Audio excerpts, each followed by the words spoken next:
Assalamualaikum warahmatullahi wabarakatuh. Apa kabar teman-teman semuanya? Semoga dalam keadaan sehat dan bahagia selalu ya. Kita kembali lagi untuk membahas soal-soal untuk belajar bersama tentang soal-soal terkait jabatan ahli pertama perencana. Dan untuk kali ini kita bahas untuk kisi-kisi yang terbaru terupdate ya, yaitu tentang materi ekonomi. Langsung saja kita soal yang pertama kita bahas ya teman-teman.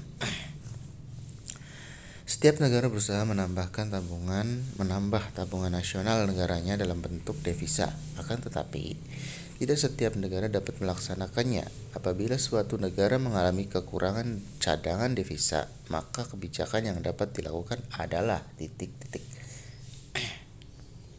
A. Mempermudah persyaratan impor dengan menurunkan bea masuk. B. Melakukan penataan iklim investasi sehingga investor asing datang. C. Meningkatkan kunjungan wisata ke luar negeri sebagai studi banding. D. Membuat peraturan setiap transaksi menggunakan mata uang asing. E. Menjual barang di luar negeri menggunakan mata uang dalam negeri. Silakan teman-teman untuk menjawab soal ini. 1, 2, 3 dan jawabannya adalah yang B ya teman-teman. Melakukan penataan iklim investasi sehingga investor asing datang. Nah, kita lihat untuk A, mempermudah impor. Sebenarnya bagus, tapi belum tepat. Meningkatkan kunjungan wisata ke luar negeri, apalagi ini, apa ini? Bukan solusi ya teman-teman. Oke, langsung next aja. Kita soal yang berikutnya. Fungsi perencanaan dalam sebuah organisasi dilakukan dalam kegiatan A. Pemberian motivasi pada karyawan. B. Menyusun struktur organisasi perusahaan. C. Menentukan orang-orang pada sebuah jabatan tertentu. D. Menentukan target pencapaian yang harus diraih perusahaan. Atau E. Membandingkan hasil yang dicapai dengan tujuan yang ditetapkan. Fungsi perencanaan dalam sebuah organisasi. Silakan teman-teman untuk jawab terlebih dahulu. Dan 1, 2, 3 jawabannya adalah yang mana teman-teman? Jawabannya adalah D ya teman-teman. Menentukan target pencapaian yang harus diraih perusahaan. Itu adalah tujuan fungsi atau fungsi dari perencanaan. Oke, langsung ke soal berikutnya. Kenaikan tarif dasar listrik akan menyebabkan kenaikan harga barang dalam sebuah perekonomian dan menimbulkan inflasi. Inflasi yang disebabkan oleh kenaikan tarif dasar listrik disebut apa? A. Cost push inflasi ditandai pergeseran kurva agregat supply ke kiri, sedangkan kurva agregat demand tidak berubah. Atau B. Cost push inflation ditandai pergeseran kurva agregat supply ke kanan, sedangkan kurva agregat demand tidak berubah. C. Cost push inflation ditandai pergeseran kurva agregat supply dan agregat demand, dua-duanya bergeser. D. Demand pull inflation ditandai pergeseran kurva agregat demand ke kanan sedangkan kurva agregat supply tidak berubah. Atau E. Demand pull inflation ditandai pergeseran kurva agregat demand ke kanan sedangkan kurva agregat supply tidak berubah. Yang mana teman-teman? Silahkan dijawab. 1, 2, 3 dan jawabannya adalah yang A ya teman-teman. Pergeseran kurva agregat supply ke kiri sedangkan kurva agregat demand tidak berubah. Supply-nya, harganya karena demand-nya tidak berubah gitu ya teman-teman. Oke, langsung saja kita ke soal yang berikutnya. Tujuan perancangan suatu sistem pengendalian manajemen adalah A. Seluruh kebijakan pimpinan organisasi harus dipatuhi meskipun tidak sesuai dengan ketentuan yang berlaku. B. Menghasilkan informasi yang andal dan dapat dipercaya. C. Meningkatkan kemudahan dalam penggunaan aset organisasi. D. Meningkatkan kewajiban pelaporan. E. Meningkatkan manajemen organisasi kepemimpinan. Ya teman-teman, silakan untuk dijawab. 1, 2, 3. Dan jawabannya, tujuan perencanaan suatu sistem pengendalian manajemen adalah B. Menghasilkan informasi yang andal dan dapat dipercaya. Ya teman-teman, jawabannya adalah B. Silahkan kita kembali dan ke soal berikutnya.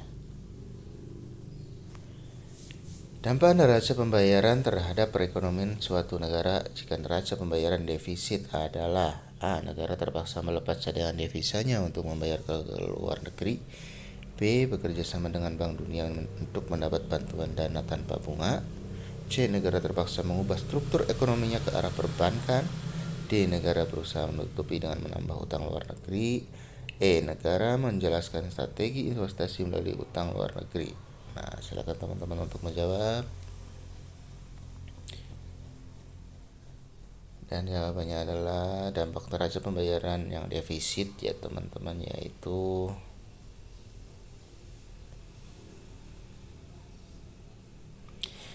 A. Negara terpaksa melepas cadangan devisanya untuk membayar ke luar negeri ya teman-teman, karena untuk menanggulangi defisit tersebut ya teman-teman.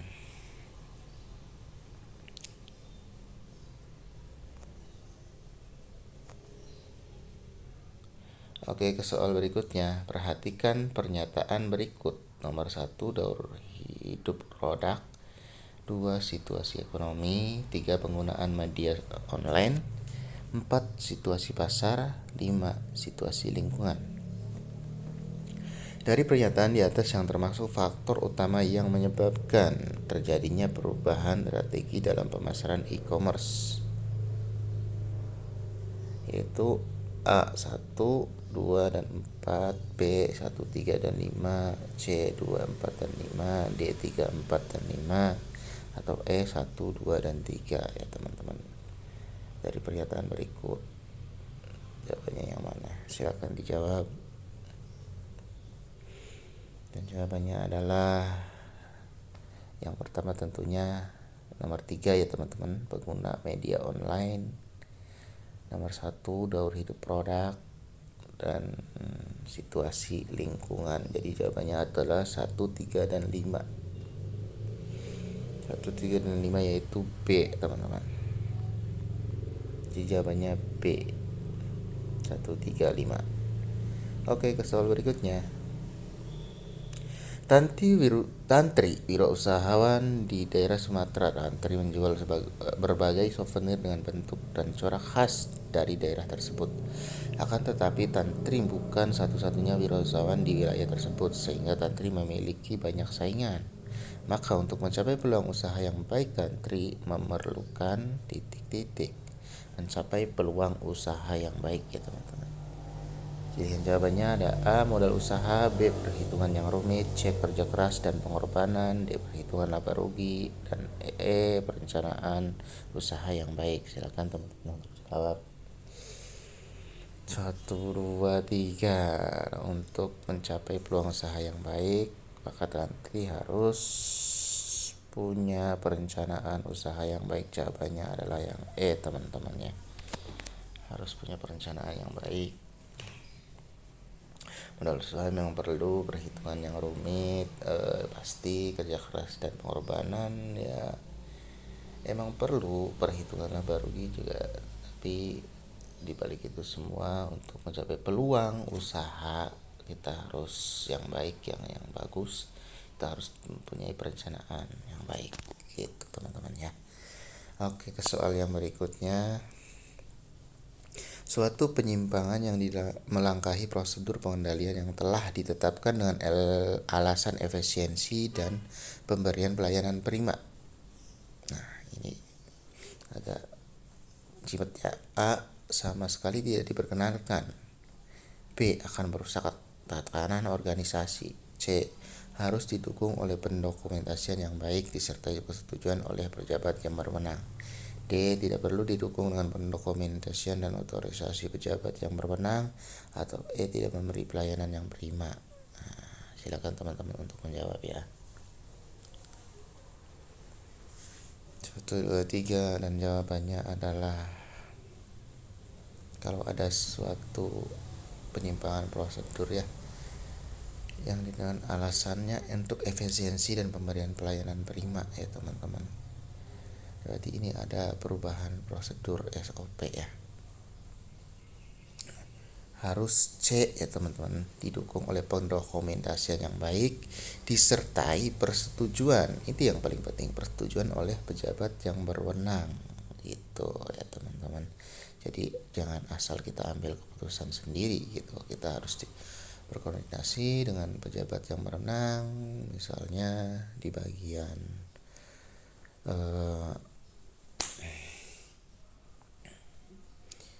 misalnya di bagian SDM kita harus mendapat persetujuan juga dari kepala SDM-nya gitu ya teman-teman. Jadi dan pelaksananya harus didukung dengan dokumentasi yang baik ya, jangan asal, dan apalagi tidak perlu.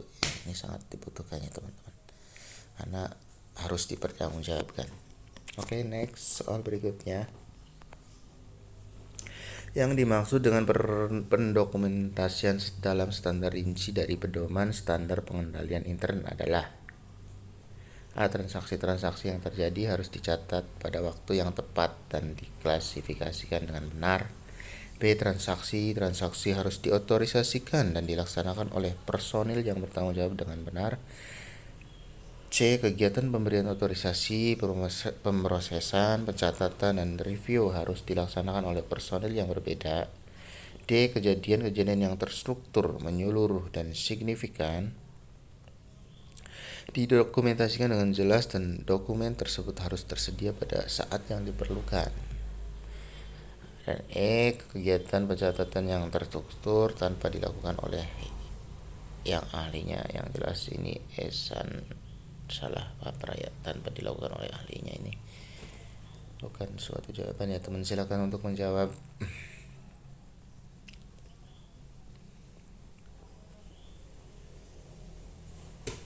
Baik, kita bahas ya teman-teman. Ini harus benar-benar kita teliti ya teman-teman, dimana semua jawabannya bagus tapi mana jawaban yang paling benar. Yang jawaban yang paling benar adalah D ya, kejadian-kejadian yang terstruktur, menyeluruh, dan signifikan didokumentasikan dengan jelas dan dokumen tersebut harus tersedia pada saat diperlukan ya. Saat diperlukan itu kapan? Pada saat ada review atau pemeriksaan dari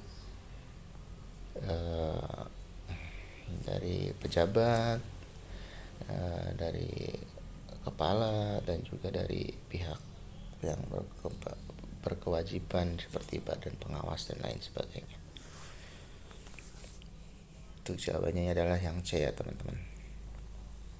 Maaf, D. Yang ini. Oke. Kita ke soal berikutnya. Jika dalam suatu tahun anggaran jumlah realisasi kegiatan pemeriksaan non-PKPT mencapai 90% dari total penugasan, mengindikasikan adanya kelemahan dalam A. Pengorganisasian, B. Personalia, C. Perencanaan, D. Review intern, atau E. Direksi. Silakan untuk menjawab teman-teman. Dan jawabannya tentunya adalah yang C ya, perencanaan teman-teman. Karena PKPT ini hasil dari perencanaan seorang, terutama tentang jabatan yang kita ambil yaitu ahli pertama perencana ya. Kalau pemeriksaan non PKPT mencapai 90% itu mengindikasikan bahwa lemah gitu perencanaan yang kita buat itu. Seperti apa ya, ya tidak berhasil gitu teman-teman. Intinya seperti itu. Jadi jawabannya yang C. Oke, mungkin ini dulu ya. Eh, untuk selanjutnya kita akan bahas lebih banyak lagi soal-soal agar eh, lebih baik lagi kita pengetahuannya dan bisa mendapatkan hasil yang maksimal, hasil yang baik, dan bisa lolos jadi P3K atau CPNS di tahun ini ya teman-teman. Baik, terima kasih teman-teman semuanya atas atensinya. Assalamualaikum warahmatullahi wabarakatuh.